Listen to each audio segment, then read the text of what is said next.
Hey everybody, what's going on? Welcome back to CineFix, and welcome to 2017. It's about time. Oh, standing here with a fresh year laid bare before us. Joining me today, T, obviously. Hello, T. Hi, guys. How are ya? First roundtable of the new year. How does it feel? Wow. We got Right. a low table and some high chairs. Everything's topsy-turvy. That I'm not sure how I feel about. And Josh Dickey, Mashable Entertainment Editor. How are you doing? Swell. Good. Getting better every day. Looking like a real newsman with your Yeah. headgear there. That's right. I got something to tell you. I got scoop, see? I either need a feather or like a betting slip, like an off-track I betting have an old... You need one of you know those what I things that have? says press on pass, it. yeah. I have all my Comic-Con passes from years past. Oh, load have them all my up. name and in a big words press, and I just slide it right in there. That would be That's great. what you should do. But it is a brand new year, 2017, so it's time to look ahead at the movies that we are looking forward to most this year. And general thoughts about 2017 and looking at all the movies that are coming out. I feel very much like I felt at the beginning of last year, in that there's some big movies, big comic book movies, big franchise movies that I'm just kind of hoping don't suck.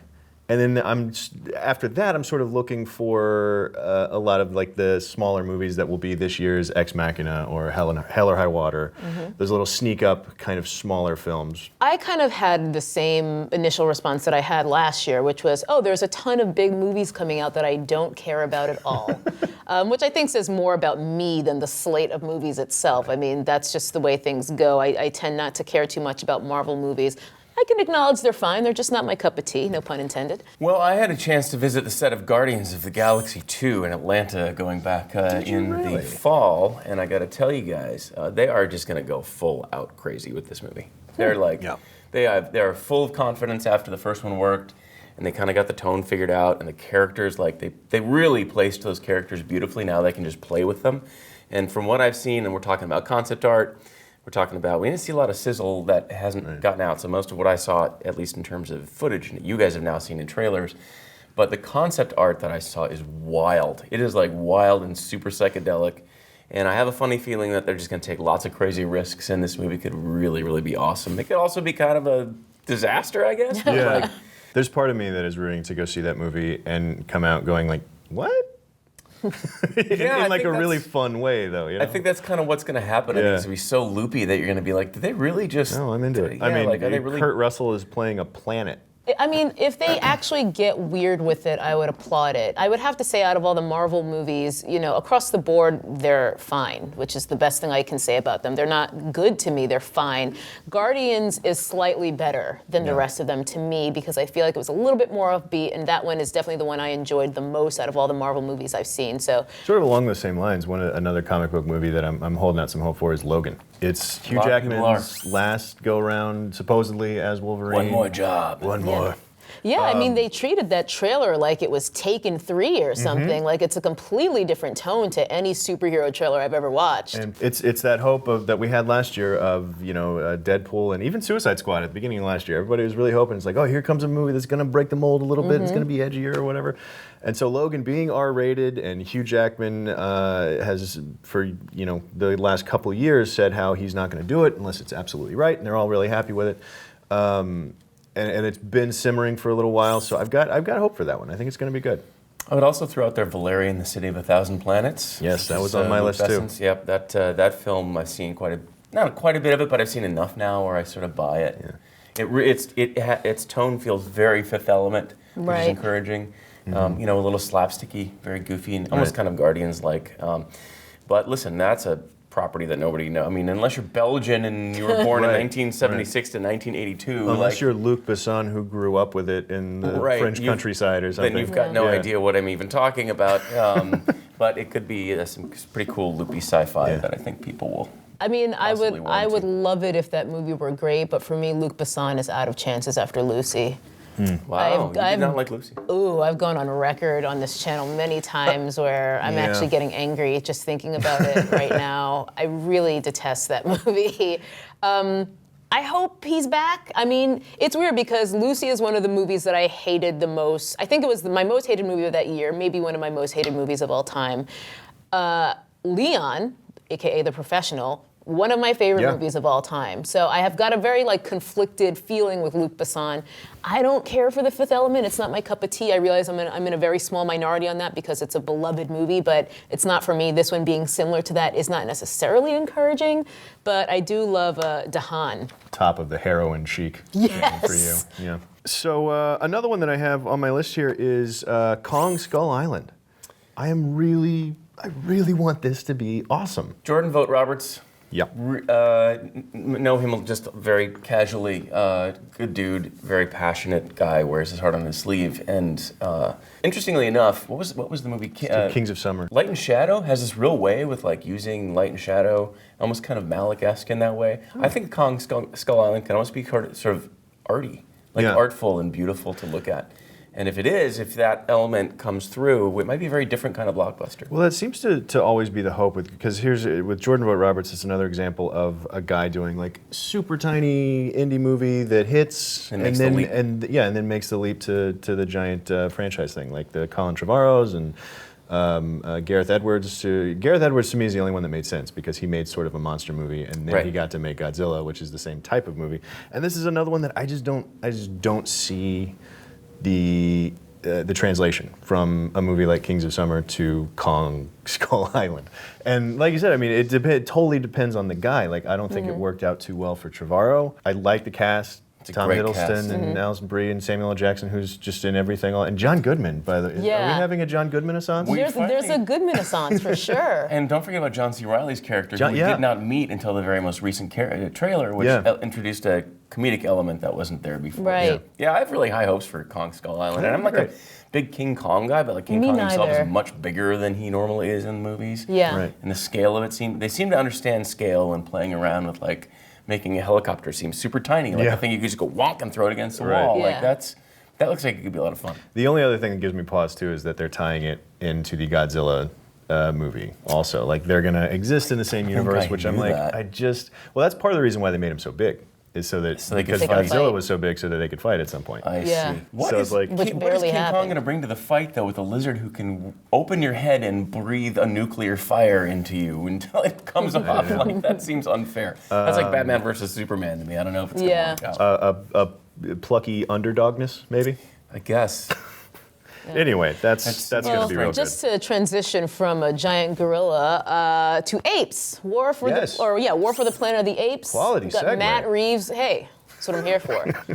I'm known for my great segues. Matt Reeves returning as director. I loved, which one was it? I can never remember. Dawn, because that should have come Should before have been Rise. first, yeah. The most, Most- clunkily titled film Yeah, franchise. but of he all did time. Dawn. That was my favorite mainstream movie of that year, of 2014, was it? I think. I loved that movie. I'm excited. This one's going to have Judy Greer and Woody Harrelson in it, and I've been excited for this movie since seeing Dawn of the Planet of the Apes. Whichever one it was. Yeah. No, look. Anytime Woody Harrelson is shaving his head with a knife in the trailer, I'm like, yeah, okay, I'm in. I did not see Ascension of the Dawn of the Beginning of the Planet of the Apes. I only saw the original Yeah. one, which was, I think, the end point of the beginning of the recircling of the Planet of the Apes. And it just didn't appeal to me that much. So The Franco one. Well, Franco's a little bit in the second one, too. The Franco one was, it was fine. Yeah, that one But was the just second okay. one was like, okay, here's the trajectory that we have. and Yeah, then the it was- Franco one was better than expected, Yeah. and the next one was proper good. Listen, if we get a CGI Charlton Heston, I'll check it out. Oh, they're gonna. They'll get the guy who Damn you, mocaps Tarkin. straight to hell. That'll be That's what I that'll be the weird niche that guy comes up with. He's like, I am the stand-in mocap for dead people. Yeah, I like that idea. So the other one that I have listed here, which feels like kind of a no-brainer, is Blade Runner, 2049. And this in the Yes. spirit of like, God, I hope it's good. Yeah. If Ryan Gosling is involved, now I'm interested. Which is something that I would not Yeah. have said a year ago. In fact, I thought I was like, what is the appeal of this guy? Right. And then La La Land just locked that for me. I'm like, okay, dude, I get it. That said, I don't know if I'm going to be disinvited from ever reappearing on this or any movie-related show ever again. But I don't like Blade Runner that much. I don't think it's very good. That's okay. I think Blade Runner is one of those movies that is kind of a Rorschach test. Like you can see something in it if you want to, and if you don't, then that's fine. Because it's one of those very sort of slow, very sort of contemplative kind of movies that like you have to just sort of be interpreting it as you go and like projecting a lot of what you think it means because there's so much imagery and there's so much stuff going on. I'm in a similar mindset as you, but a different experience. I didn't see Blade Runner until relatively late in life, certainly within the last 4 years or so. I had tried to watch it on DVD a number of times and I just couldn't, it wasn't clicking. It just seemed too plodding and slow for me. And then I was able to catch it at a screening here in LA because like they had gotten a print at the ArcLight. So I went to check it out and I was immersed in it and it was a completely different experience. I was able to get into it. So I can objectively say it's a great movie, but I'm not gonna like go out and like get Blade Runner like paraphernalia and put all over my apartment and like t-shirt, you know what I mean? Like it's good, it's a good movie, but yeah, it certainly didn't impress me enough to make my list per se, but you know, I do love me some Baby Goose. I've been on the Ryan Gosling train since Half Nelson, actually. Wow. So way back. yeah, I think he's an extremely talented actor, and he's nice on the eyes too. I'll go ahead and claim him going all the way back to Remember the Titans. Which for some reason I always want to call him Revenge of the Titans. I don't know why. Well, it was the first posters that got sent out, Revenge of the Titans, and then they changed it to Remember. Yeah, I mean, and again, like in all of the movies that we're getting like much delayed sequels to and reboots of, like the fact that Denis Villeneuve is doing this one feels more legitimate. It doesn't feel like a cash grab. That gives me hope. Yeah, yeah. I'm glad if that it were Ridley's not directing. That's what I was Yeah. just about to say. If Ridley Scott were directing this again, I would not be Then excited I would be about like, yeah, except I mean, listen, The Martian was a big rebound for him after about a 12-year Yes. wandering in the desert for Ridley. Quite literally. I mean, hadn't he Exodus. done? I was gonna say he did Exodus the year before. That was Yeah. How did they terrible. come up with that? So yes, Denis will probably make something of it. I hope so. I hope it's a little more interesting. I just think Blade Runner's plotting and slow is exactly my problem with it. I had a real hard time getting through it. Another segue, going along with movies that are classics and that are kind of coming back to us, Trainspotting 2, T2. Yeah. This is one where I'm not excited per se because I just, how could it be good? Like how? It's like But you're gonna I go into hope this it one with a is. grimace. Like I hope, yeah, because it is based off of the book sequel Porno by same author Irvin Welsh, and then it's got the same director Danny Boyle, and the original cast is returning. So it's got all the bones of everything we loved about the first one. It just seems like, is this gonna be a super like self-congratulatory, like remember how great the '90s were, guys? You know what I mean? It's the same deal. Like if Ridley Scott were doing like in the way that he's come back to the Alien franchise too. It's like when filmmakers come back 20 years later to the same stuff. It's like they're changed as people over the past 20 years, and so it's like how much of that story is still left to tell. I mean, it shouldn't damage the first movie because whenever people say, "Oh, you're ruining my childhood," it's like, no, that movie still exists. Like, relax. There's been a lot. I'm sorry. There's been a lot of movies that have come back 20 and 30 years later. It feels like we're in this zone right now where we're digging way back in the archive. Have any of them worked? I mean, we had Ghostbusters kind of failed. Yeah. I mean, Tron Legacy is obviously a masterpiece. So like that's the Clearly. that's the bar. Glad you said that first. But even in the comedy world alone, we had Anchorman 2 and Zoolander 2, and those were both horrible. Yeah. So I don't know. I mean, that sort of soured me on this whole thing where it's just like, oh, I really, like, these are some of my favorite movies. They're bringing them back. Let's hope it's good because has it ever been? Okay, so those are sort of the big name movies. I got one more big name movie. You got one actually. more big name Yeah, movie? Wonder Woman. Justice League into that I've- slot too. I mean, I don't know. More excited about Wonder Woman than Yeah, me Justice too. League. I'm just hopeful again. I know last year I was very excited to see Suicide Squad, and then I heard all the things that I heard, and I still haven't seen it because I was super amped and I got talked right out of it. Yeah. So I'm hoping that Wonder Woman will actually be worth seeing and will actually be great and will actually be an awesome woman, female-driven kind of superhero situation. So. Well, it's a similar situation too because like I was just about to say, it's like, well, you know, they've got Patty Jenkins, who is an interesting filmmaker and an interesting voice. So, but like I said the same thing about David Ayer. I'm just gonna say it right now, and I've said it before, and I got in a lot of trouble for it. Wonder Woman is going to be a terrible movie. I Now, mean, look, it's DC. It might have it might have some elements that are super cool. It might be fun to watch. I love Gal Gadot. I think she's the right casting, and she's done really well with it so far, and is having a lot of fun with it. And I like Patty Jenkins. But fool me once, That's the thing. Man of Steel. Fool me twice. Right. Yeah. Batman v versus Superman. Yeah. I'm an idiot. I think Suicide Squad's going to be good. Right. Where do we go from there? Yeah. There's only Fool me so 3 or 4 or 5 times. And at this point, it's like fishing for reasons to be hopeful for it because it's like, well, they just shook up the executives at Warner Brothers. You know, Yeah. what's his name is now gone, and so on. So maybe it's like Exactly. no, but this movie's been in development for. Yeah. I feel like Now There's- we're creating a narrative for DC, like what's going on at the studio, to explain why their movies suck. Right. it's just a matter of adjusting your expectations because now I'm going to walk into one. I walked into Suicide Squad thinking this could be really fun, and I'm going to have, I might really love this. This looks like it's going to be great. I'm going to walk into Wonder Woman being like, this is going to be terrible. Right. I know that it's going to be terrible. I know there's things about it that I'm going to hate, but with all these terrible DC movies, at least there was stuff. There were little grains in there that you could be excited. Right. That Yeah. were kind of neat to see. And at least That's they all made I some want. good trailers. Yep. They've made. They're some good at great- that. they're They very good at frequently make trailers. good trailers. Yeah. You know, we didn't mention Star Wars really. We didn't mention Spider-Man really. We didn't mention, but there's plenty of other big name movies that we obviously didn't mention. So moving into some of the smaller movies that we're a little excited about, and I'll talk about one. I saw the trailer for this came out just not too long ago, last week I think, but it's a movie called The Girl with All the Gifts.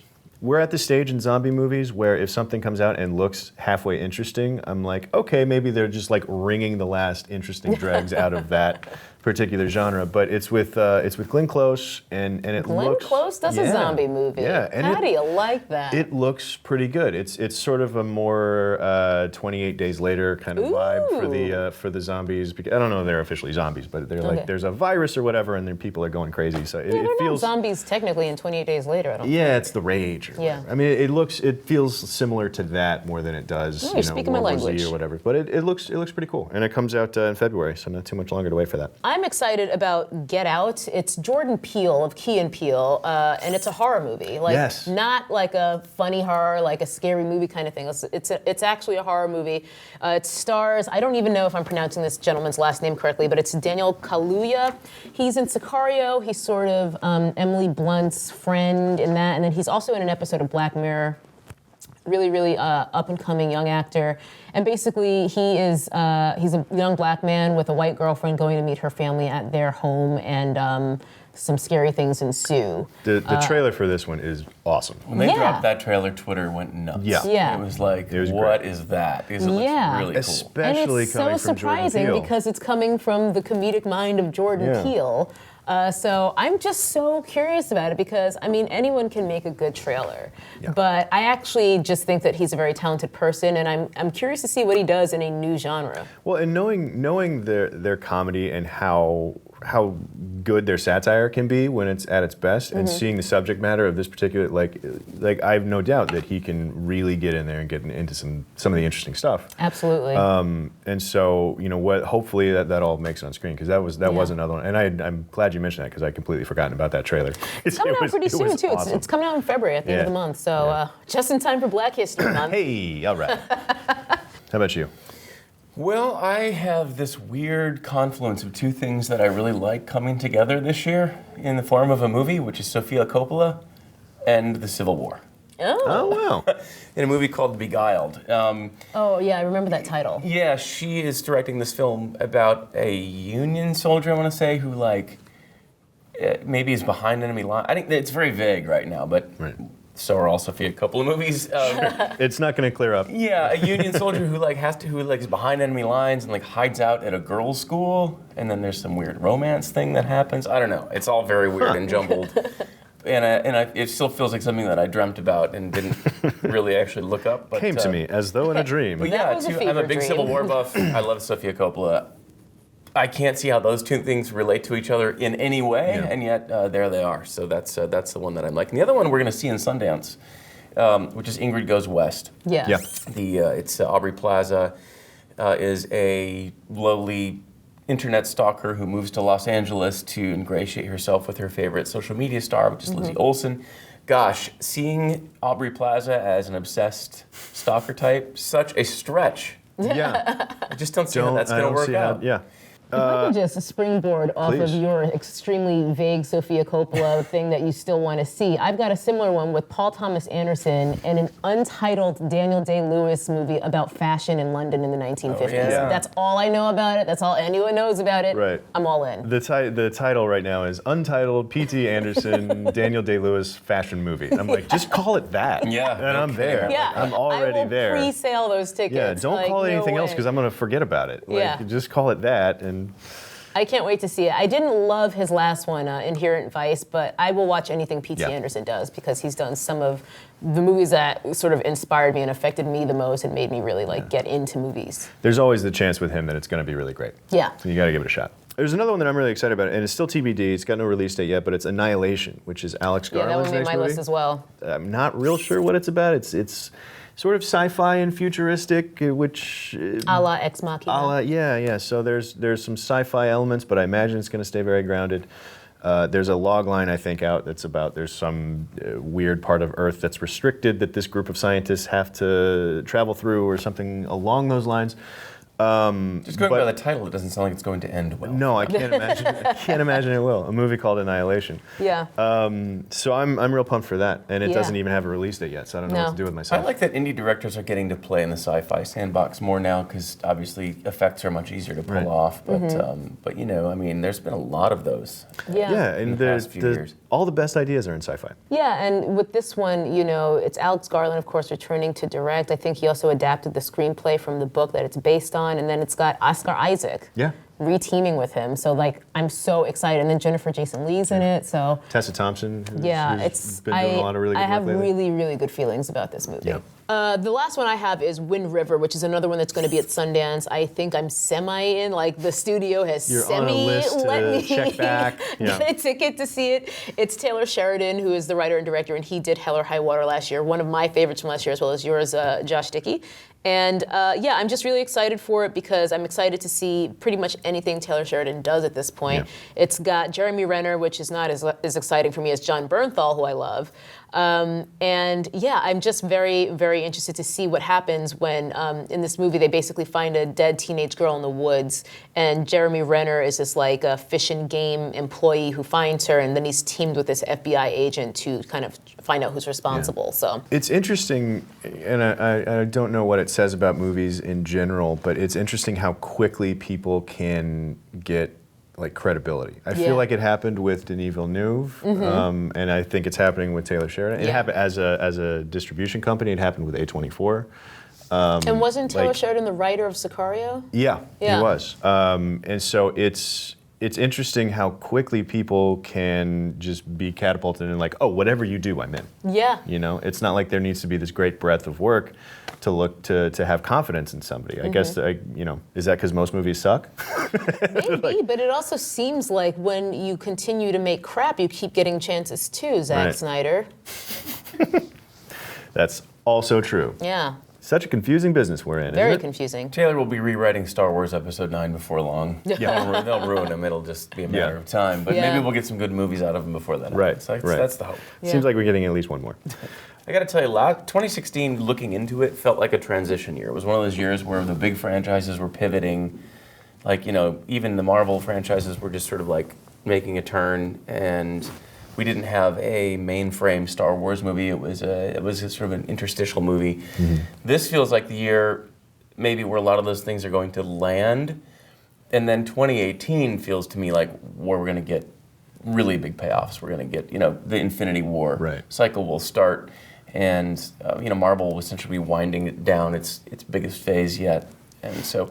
Anyway, just to go back to the top of the show, the point that you're making about what are the overall impressions of 2017. I think we're going to get some really great movies. 2016 was a great year for movies too, but it felt like a transition year, and I think we're going to get major payoffs 2018, 2019, and 2020. I think 2016 was a great year for movies, but I wasn't expecting it to. I wasn't either. I was not. Not at all. I was not as excited about the slate of movies in 2016 as I am coming up in 2017. Yeah.